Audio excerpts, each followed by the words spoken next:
With this war winding down, it is time to consider the heroes of the battle against tyranny. In a sense, all the men and women who contributed to the defeat of the Nazis in Europe and who are contributing to the defeat of the Japanese in the Pacific are heroes. The farmers in the field, the riveters on the line, and the kids rounding up scrap metal for the smelters have all sacrificed for the common good, giving of themselves above and beyond the call of duty.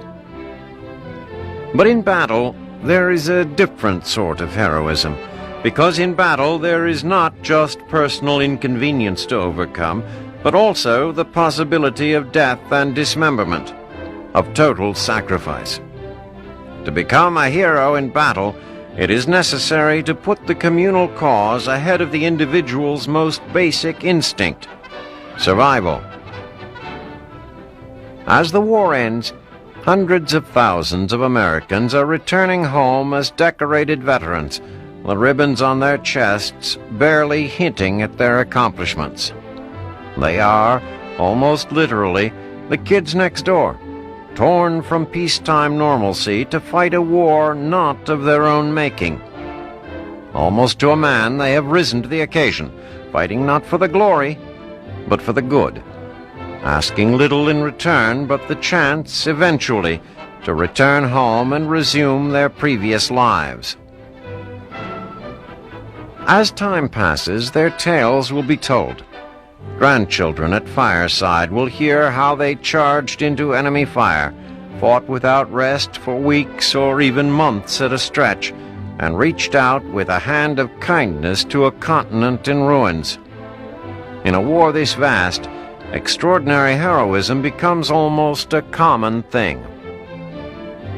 But among those many veterans there will be a few, a bare handful, really, who return wearing the nation's highest commendation, the Congressional Medal of Honor.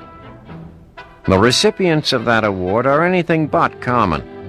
Men whose bravery and selflessness in battle are so great that they demand to be recognized not just by units or branches or states, but by the nation as a whole.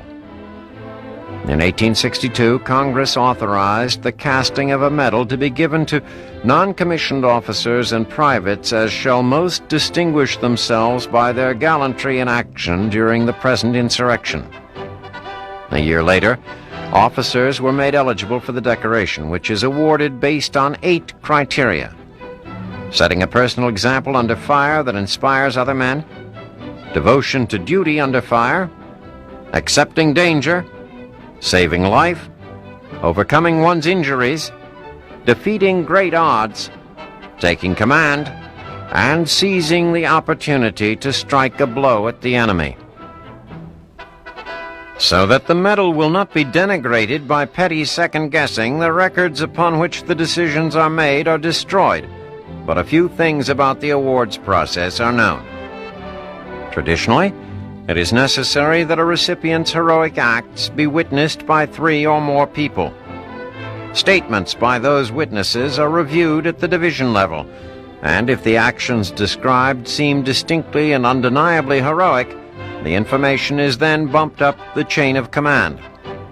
At every level, Corps, Army, theater, details of the events in question are analyzed, a process designed to preserve the sanctity of the Medal of Honor.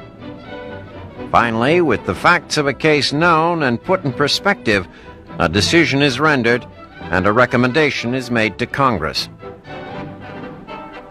It has been said that some men are born great, that some achieve greatness, and that others have it thrust upon them. In this war, the winners of the Congressional Medal of Honor would seem to be all 3. They have been thrust into impossible situations, and in those situations they achieve that which must have been born into them. The ability to recognize what needs to be done and to carry through without allowing the noise of basic survival instincts to break their concentration. It is for that they are recognized heroes among heroes, at long last, marching toward home.